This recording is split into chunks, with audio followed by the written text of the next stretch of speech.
खुशी के हमारे नींद नहीं आई। फिर सुबह एक बेचैनी सी थी कि जल्दी उठेंगे और एक और मैच देखना है, अफ़गानिस्तान और बांग्लादेश का।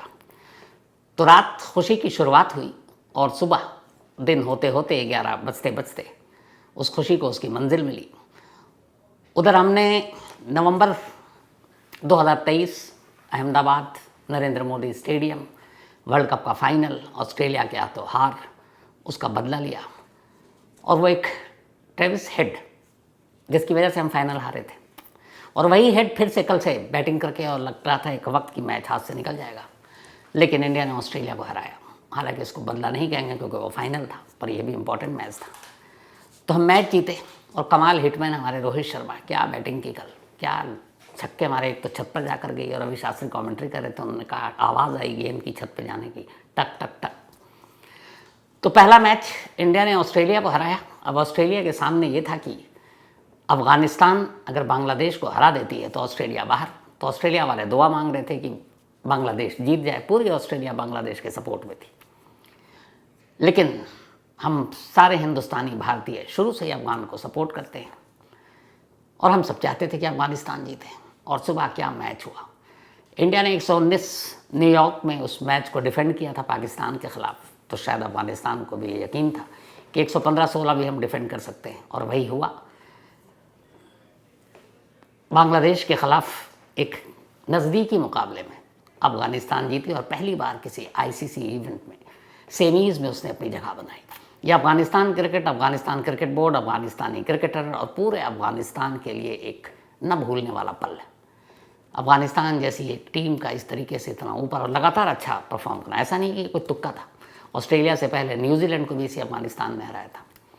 तो लगातार बेहतर क्रिकेट खेल रहे हैं और अब सेमीफाइनल। अब पूरी दुआ यही है हम सारे हिंदुस्तानियों की कि अब फाइनल इंडिया और अफ़गानिस्तान के बीच में हो। अफ़गानिस्तान को अपना सेमीफाइनल मैच अब साउथ अफ्रीका से खेलना है। साउथ अफ्रीका के बारे में याद रखिए कि बड़े मैचों में उनको हमेशा कहा जाता है चौक कर जाते हैं। तो उम्मीद यही है कि अफ़गानिस्तान साउथ अफ्रीका को हराए और हम इंग्लैंड से मुकाबला है, इंग्लैंड को हराएं, उधर भी लगान वसूलें। तो दुआ यही है कि अब इंडिया और अफ़गानिस्तान आमने सामने हों और अब तक का जो वर्ल्ड कप का सफ़र है बहुत खूबसूरत चल रहा है, और इसी तरीके से ये खूबसूरती से आगे बढ़े और अपने मंजिल को पहुँचे। तो कमाल की रात कल और कमाल की सुबह आज। तो ये तो हो गई क्रिकेट की कहानी। अब आते हैं आज की कहानी के ऊपर। बहुत ही दिलचस्प कहानी है। मतलब बहुत सारी कहानियाँ आप लोगों को सुनाता हूँ, कुछ कहानियाँ मुझे खुद लगती है कि कहानियाँ इस दिलचस्प या अच्छी कहने से मतलब, हालांकि कहीं ना कहीं कत्ल है, खून खराबा है, लेकिन कुछ इन्वेस्टिगेशन, कुछ पहलू ऐसे होते हैं जो थोड़े से चौंकाते हैं। आज की कहानी वैसे ही कुछ चौंकाने वाली है।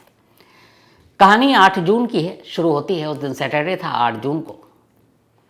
8 जून शहर इंदौर के रेलवे यार्ड में, जहाँ ट्रेनें आकर रुकती हैं, उसके बाद उनके पास वक्त होता है दोबारा जाने के लिए, तो उनको स्टेशन से दूर एक जगह पर सारी बोगियाँ वहाँ पे लगा दी जाती हैं, उसको रेलवे यार्ड कहते हैं। तो उसी रेलवे यार्ड में, जैसे एक तरह से मालखाना समझ लीजिए आम शब्दों में, एक पैसेंजर ट्रेन खड़ी थी और वो आई थी। अब उसको जाने में भी काफ़ी घंटे थे, ट्रेन की सफाई चल रही थी। और ये ट्रेन जो थी, ये थी नागदा महू इंदौर पैसेंजर ट्रेन। कई स्टेशनों से होकर गुजरी थी, वहाँ आकर अब यार्ड में खड़ी थी। सफाई कर्मचारी ट्रेन की सफाई कर रहे थे। तभी एक सफाई कर्मचारी एक बॉगी के अंदर एक सीट के नीचे जब सफाई कर रहा था, तभी उसे एक बोरी दिखाई देती है। बोरी पर नज़र पड़ी, उसने बोरी को बाहर खींचा। जब बाहर खींचा तो उसने देखा कि बोरी के ऊपर कुछ खून के निशान है। वो घबरा गया। उसने फ़ौरन रेलवे पुलिस को इन्फॉर्म किया। रेलवे पुलिस की टीम आई, बोरी खोला गया, सभी के हाथ पैर फूल गए। उस बोरी के अंदर एक महिला की लाश थी, लेकिन सर गायब था, और बिना सर के सिर्फ धड़ उस बोरी के अंदर, मतलब गर्दन से लेकर नीचे तक, लेकिन दोनों हाथ और दोनों पैर भी गायब थे। देखकर लाश दिमाग घूम गया। रेलवे पुलिस ने खैर बॉडी उठाई, इसके बाद उठाकर रेलवे पुलिस के ज़रिए उसको सरकारी अस्पताल में भेज दिया गया। मामला लिखत पढ़त में सब कुछ हो गया। अब पुलिस अपनी तफ्तीश कर रही है, लेकिन कुछ पता ही नहीं है। सर है नहीं, चेहरा पता नहीं, नाम कौन है, मरने वाली क्या है, हाथ पैर भी नहीं है, कोई पूरे जिस्म में ऐसा कोई सबूत निशान है ही। अब कैसे ढूंढेंगे आप? पहले तो कातिल को तो बात की बात, जिसका कत्ल हुआ पहले तो उसकी सच्चाई सामने लाए। 2 दिन बीत जाते हैं। यह 8 जून को मिली थी सरकटी लाश, जिसके दोनों हाथ और पैर भी नहीं थे। 2 दिन बाद अब 10 जून की तारीख आ जाती है। 10 जून को उस दिन मंडे का दिन था। ऋषिकेश रेलवे स्टेशन पर एक ट्रेन खड़ी थी। उस ट्रेन की भी सफाई हो रही थी और उस सफाई के दौरान एक सफाई कर्मचारी एक सीट के नीचे जाता है तो देखता है एक और बोरी पड़ी हुई है। वो बोरी बाहर निकलता है, रेलवे पुलिस को इन्फॉर्म करता है, रेलवे पुलिस आती है, बोरी का मुंह खोला जाता है। उस बोरी के अंदर से 2 हाथ और 2 पैर मिलते हैं। रेलवे पुलिस उसको भी अस्पताल भेज देती है, मॉर्चरी में मामला दर्ज कर लेती है। अब ऋषिकेश से इंदौर की दूरी लगभग 1000 किलोमीटर से ज़्यादा है। तो 1000 किलोमीटर दूर इंदौर में एक रेलवे की बोगी में, एक डब्बे में एक बोरी में लाश मिलती है जिसका सर नहीं है, सिर्फ धड़ है, हाथ पैर नहीं है। और 1000 किलोमीटर दूर इंदौर से ऋषिकेश में एक और बोरी मिलती है। और ये जिस ट्रेन से मिली थी वो ट्रेन थी योग नगरी ऋषिकेश एक्सप्रेस। अब 2 दिन बाद तो 8 जून और 10 जून 2 अलग अलग ट्रेनों में 1000 किलोमीटर के फासले पर 2 डब्बों से 2 बोरियां मिलती और उन 2 बोरियों में इंसान के अलग अलग कटे हुए पार्ट्स हैं।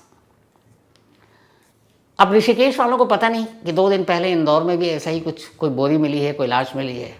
इधर इंदौर वालों को भी पता नहीं कि ऋषिकेश में ऐसा कुछ हुआ है। तो दोनों रेलवे पुलिस अनजान है।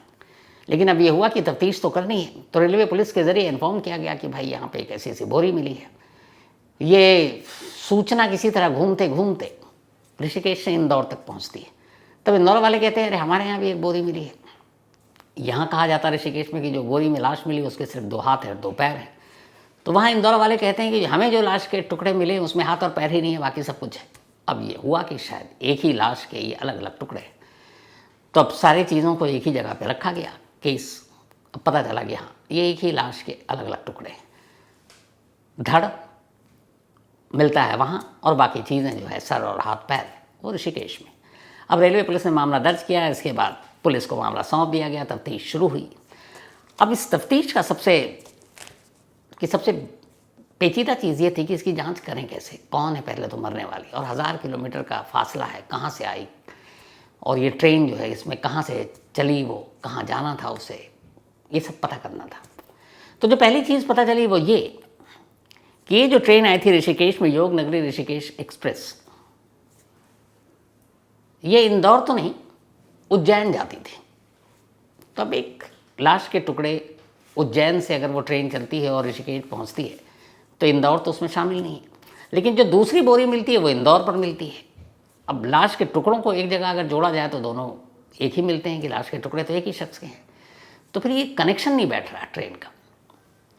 तो खैर जब इंदौर वाले जो बॉगी मिली थी, बॉगी के अंदर से लाश, नागदा महू इंदौर पैसेंजर ट्रेन, जब उसकी निकाली गई कि ये कहाँ से कहाँ चलती है, इसका ओरिजिन क्या है, कहाँ तक जाती है, तो पता चलता है कि ये ट्रेन भी उज्जैन से होकर गुजरती है। तो पहला कनेक्शन ये हुआ कि जो ऋषिकेश वाली ट्रेन थी वो भी उज्जैन जाती है, और दूसरा ये कि जो इंदौर में जिस ट्रेन में ये लाश मिली वो ट्रेन भी उज्जैन होकर गुजरती है।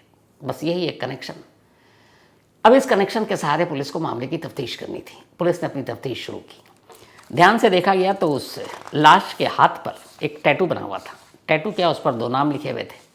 नाम थे मीराबेन और गोपाल भाई। एक हाथ पर ये टैटू नाम था। अब ये नाम किसका हो सकता है? हो सकता है जो महिला थी उसका और उसके पति का नाम हो। ये सारी चीज़ें पुलिस वाले डिस्कस कर रहे हैं। लेकिन कनेक्शन जोड़ रहा है उज्जैन से, तो क्या उज्जैन के आसपास की ये महिला है? ये भी तफ्तीश चल रही है।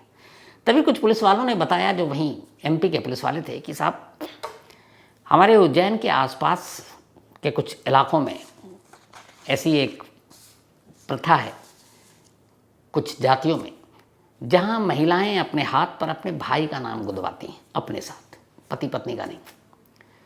तो ये हुआ कि अच्छा पता किया जाए कि भाई ऐसा कौन सा इलाका है जहाँ पर ये प्रथा है, ये रस्म है कि वहाँ की महिलाएं अपने हाथ पर अपने भाई का नाम गुदवाती हैं।